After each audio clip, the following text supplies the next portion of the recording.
What is up, everybody? It's Coos coming in. Another episode of Coos' Corner here live on Coos' Corner on tap today. I've got obviously going to be talking about yesterday's loss to the Longhorns, or I should say last night's loss to the Longhorns.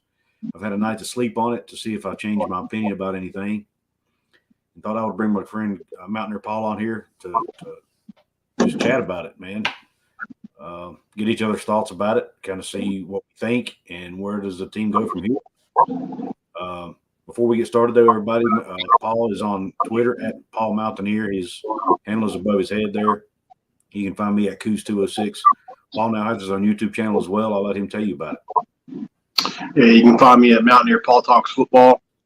Just a little side note to that, I'm currently in contact with Coach Sims again about C.J. Donaldson. I've been talking with him today.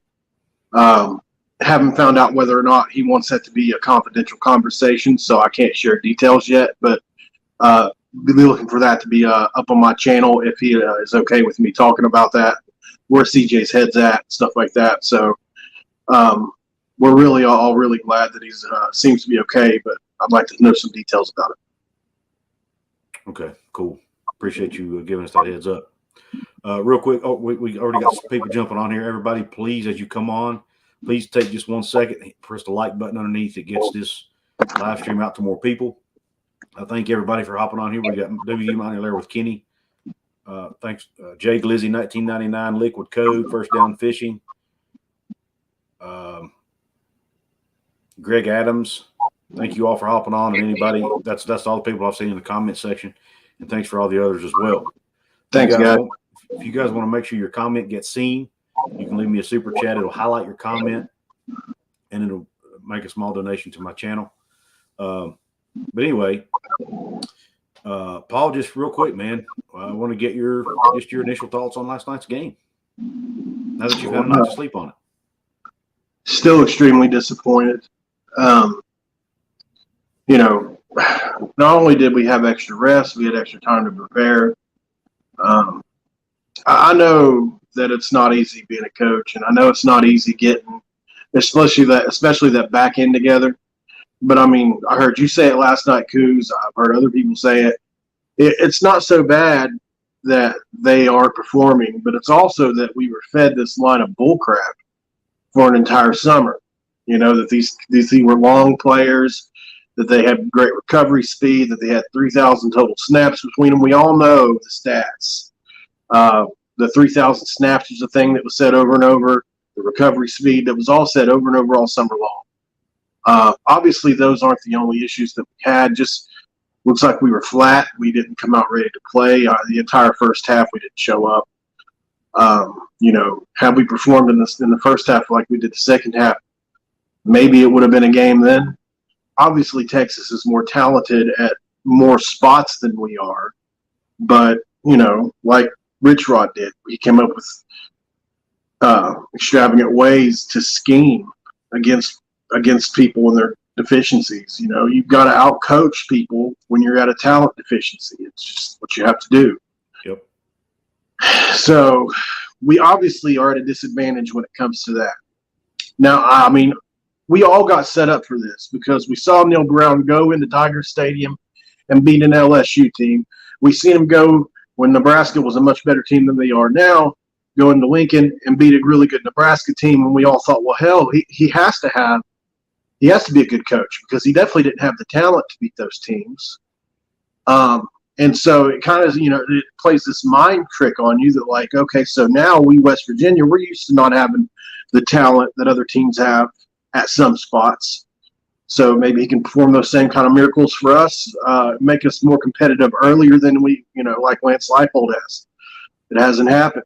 And so I'm officially, no matter how the rest of the season plays out, I'm probably never going to believe in Neal Brown. I know that there are people that will point to Mark Stoops and point to coaches like that in year 5 they take off. Fine. That's fine if you want to wait 5 years. I mean, and there's no guarantee that he's going to be a Mark Stoops, and he's got a kid at quarterback right now that's probably a transcendent player that's going to be a first, second, or third overall pick. So, yeah, really disappointing. Yeah, I'm with you, man, 100%. I had an interesting comment here that I wanted to touch on real quick, if I can find it again.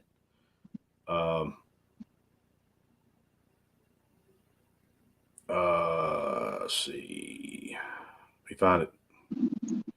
Anyway, I don't know where it's at now, but anyway, it was basically somebody asked if I saw heard Eugene Napoleon's comments last night after the game. Oh, He does a lot. He does a show with Skylar Callahan from SI.com. Right. Mountaineers Now. They do a post game show, and basically, and any of you guys who just Eugene Napoleon, of course, I've had him on my show. He's been on several shows. Eugene's always really positive. He won't hardly say anything negative. He's not big on firing coaches because he used to be an agent, and he says it doesn't look good for future coaches. But Eugene Napoleon himself is actually now saying that something needs to change because we are a top 15 winningest program of all time. We are now sitting at the bottom of a conference, which he says should never happen to our program.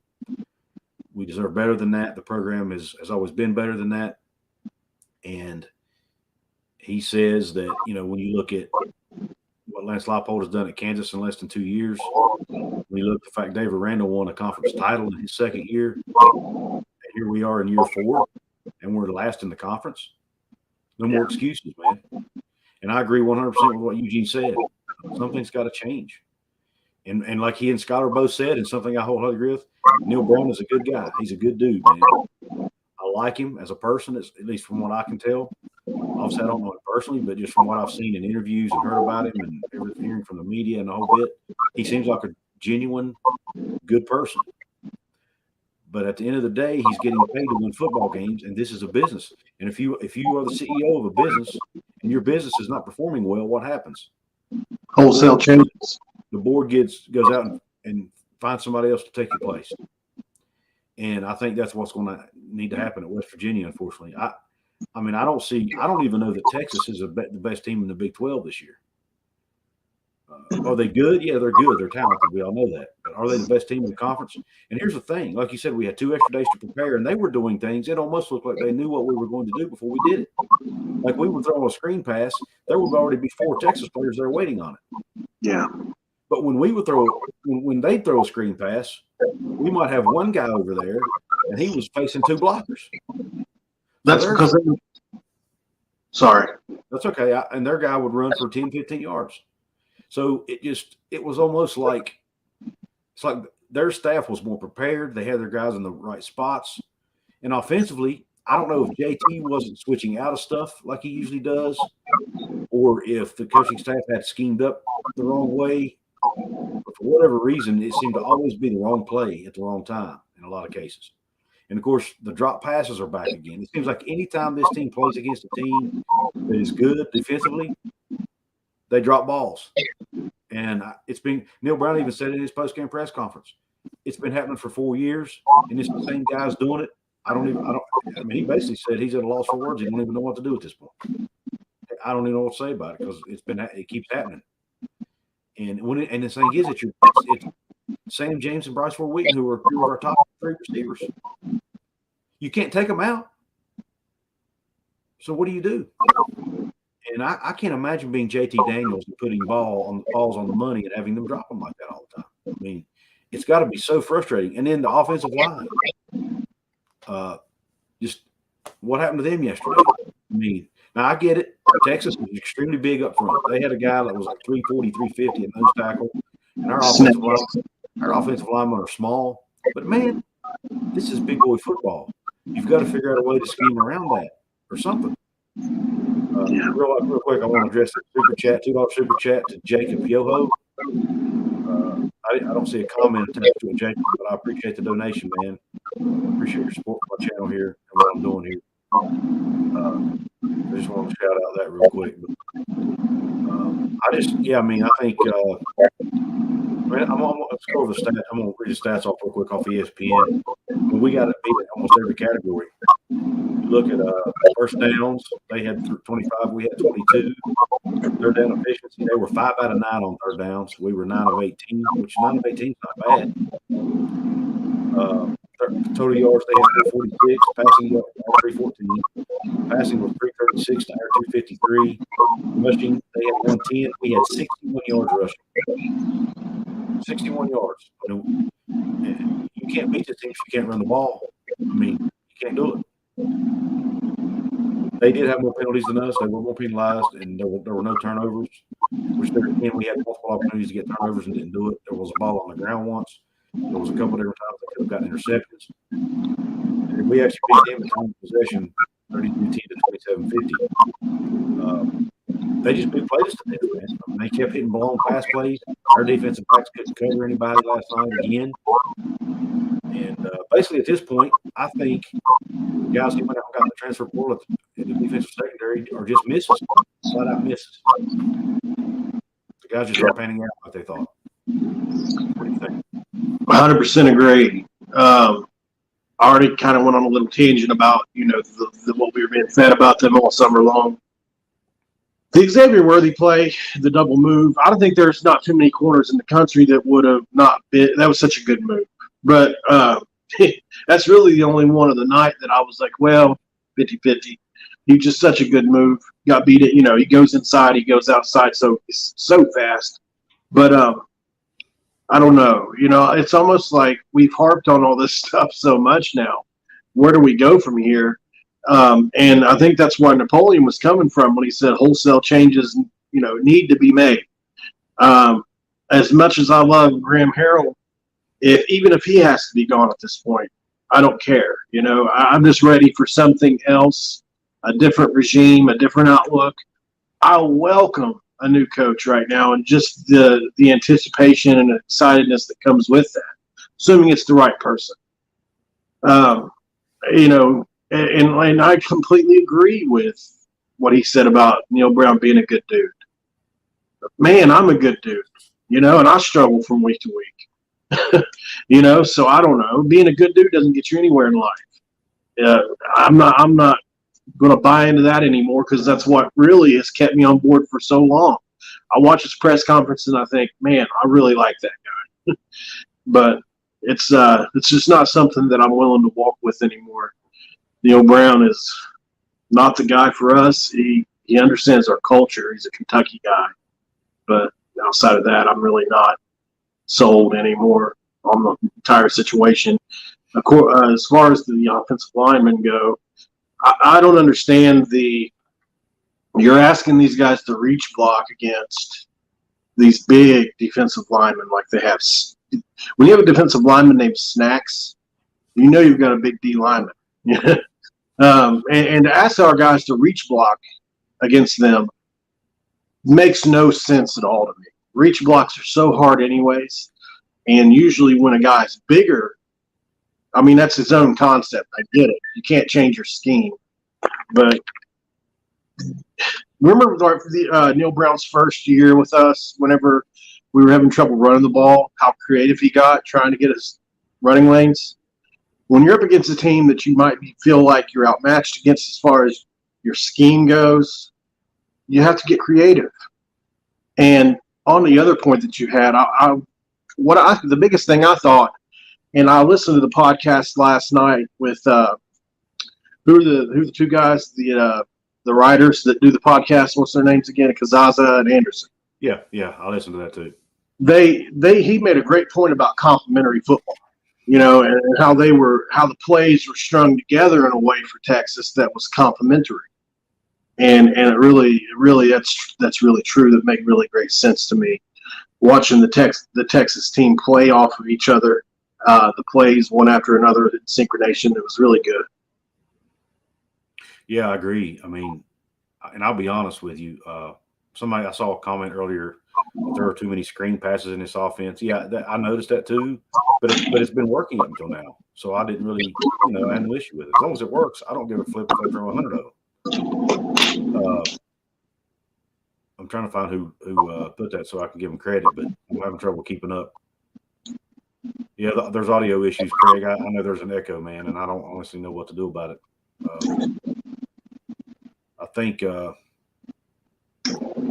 Paul, you may try when you're not talking. You may try muting yourself. See if that does anything.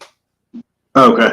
So I think it might be coming from your end. We'll try that and see. And then when you go to talk, you can take yourself off mute. But we'll see if that fixes it. But what were we talking about? I don't forget where I was going. We were talking about the scheme. Oh, yeah, the scheme. What I'm talking about. Yeah. Graham Harrell's play calling last night was a little bit suspect to me. I had a lot of USC fans warn me that his play calling was very predictable. And last night I felt it like it was. But now I don't know if that's because maybe Texas, we weren't being successful on enough stuff that he was limited on what he could call because nothing was working, right? So he had to find something that worked. So that's what I think for whatever reason. And he kind of painted themselves into a box and became one-dimensional because they couldn't run the football, essentially. So I think it made us predictable and made us easy to defend. When West Virginia's running the ball well, man, they're a tough team to guard, tough team to defend. And even I was just talking about, Paul, how when we're balanced, we're so much easier. We're so much harder to defend when we're balanced, but when we're one-dimensional, man. And another thing, and I don't know how many people have talked about this, but it's something I've noticed. Our receivers are hardly ever wide open. I'm starting to wonder if maybe these guys are not great route runners. Because when we play other teams, their receivers get open. Our receivers are hardly ever open. They have to make tough catches all the time, which is probably leading to some of these drops. And I just don't understand why our guys are not open as often as some of these other teams. Now, I know that I understand maybe the other teams are better in the defensive secondary, but even with that, not every defensive secondary we play are studs, And I just don't understand why our guys are. I mean, every time they go to catch a ball, it's a catch in traffic, that makes life so much harder for you when you have everything you catch.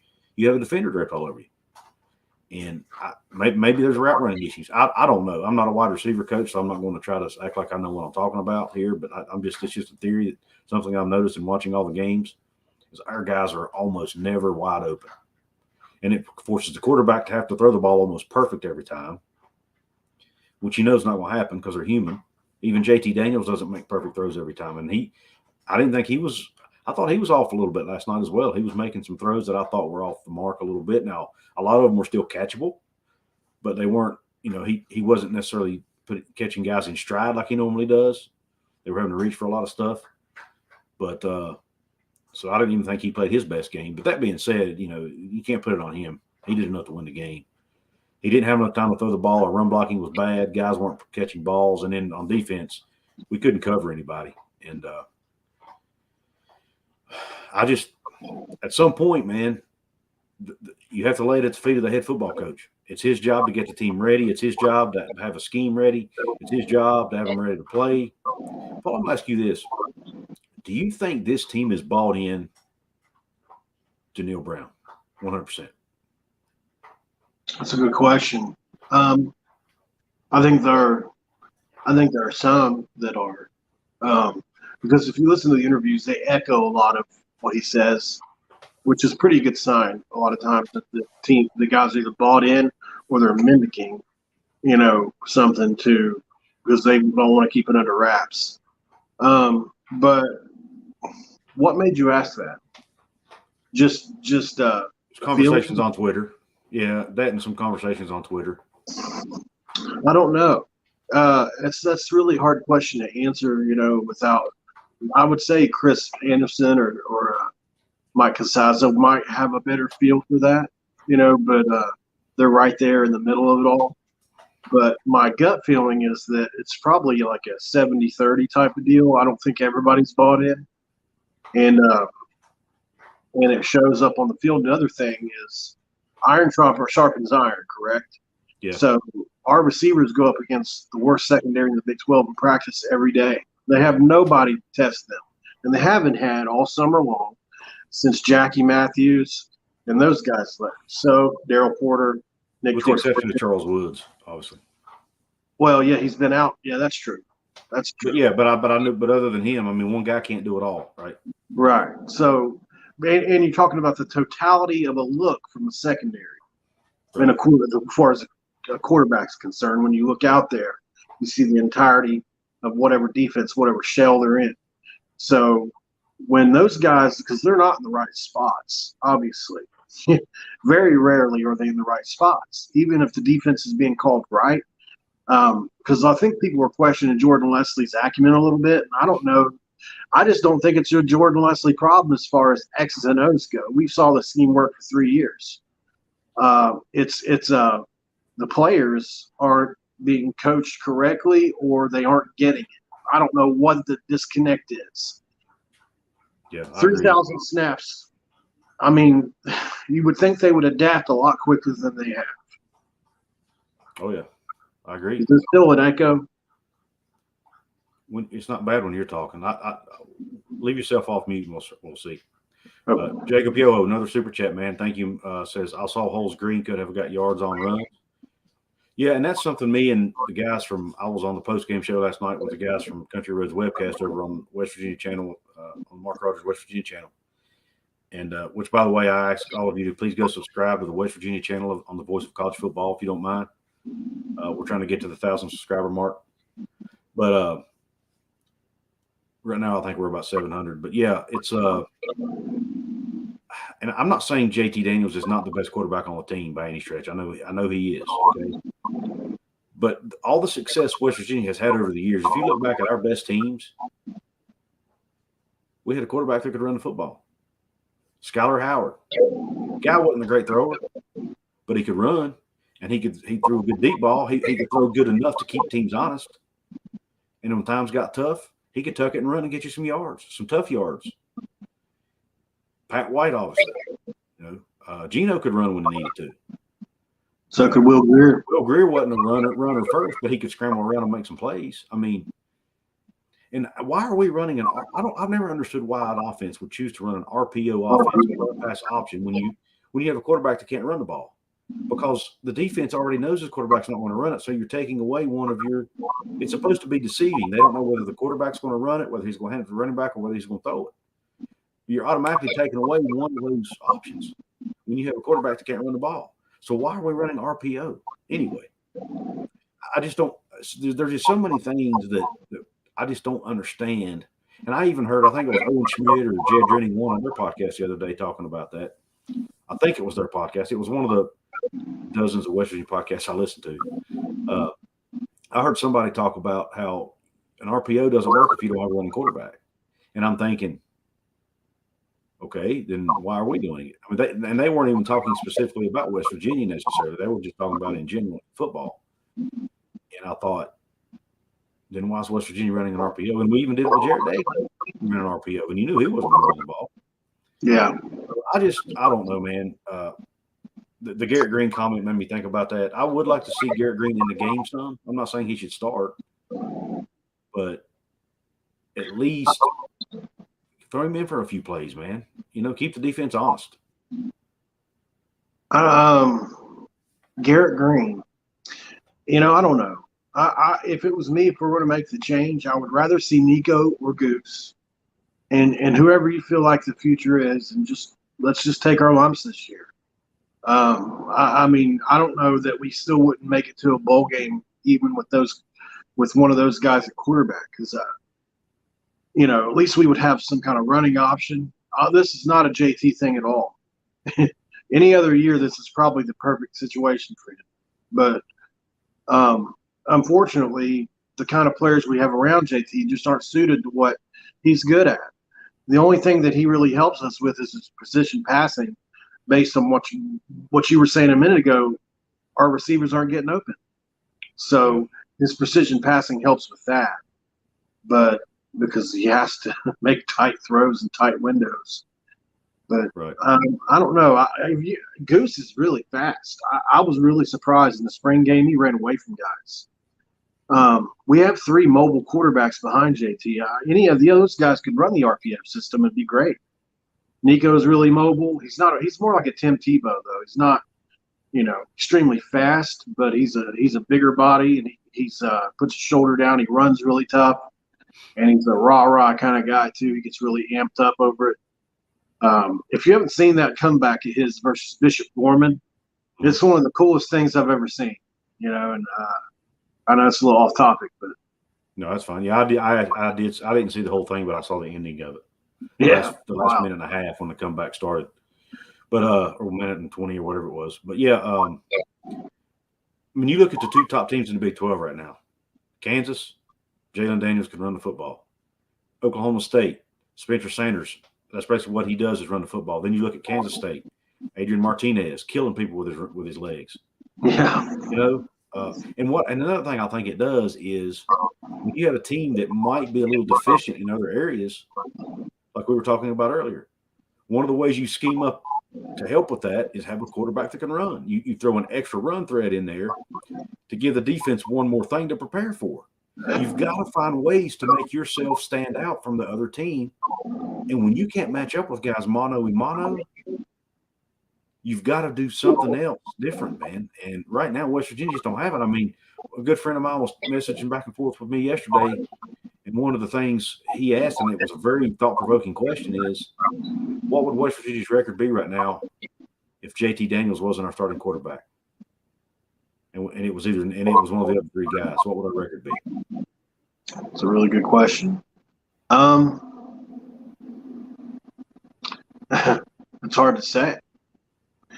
Would it be better or would it be worse? I think it'd be the same. I think because Virginia Tech and Towson are both bad teams. Well, I don't know. You know, Pitt just lost to Georgia Tech over the weekend, right? So who's to say that one of our other guys would have played better against Pitt than JT did? And he played really good that day. But let's say it's still a close game and goes into overtime. Or these are such hypothetical, questions. But like, do they throw the pick six? Do they not throw the pick six? It's like so many different things would have happened in that game had we started that game with another quarterback. I don't know that we wouldn't have a better record. Yeah. I mean, honestly, it's possible. Yeah. But you're probably right. It's the same record. Yeah. Well, guys, listen, I hate to do this, but I have got to jump off of here. I got an unexpected thing come up here that at home, so I'm going to have to jump off here. But I appreciate everybody that hopped on here. Paul, thank you for coming on last minute, man, and chatting this out with us. But I've got some family stuff I got to take care of. So everybody, thank you. And sorry I'm having to cut it short. And thank you for your support. And let's go Mountaineers. All right. You okay?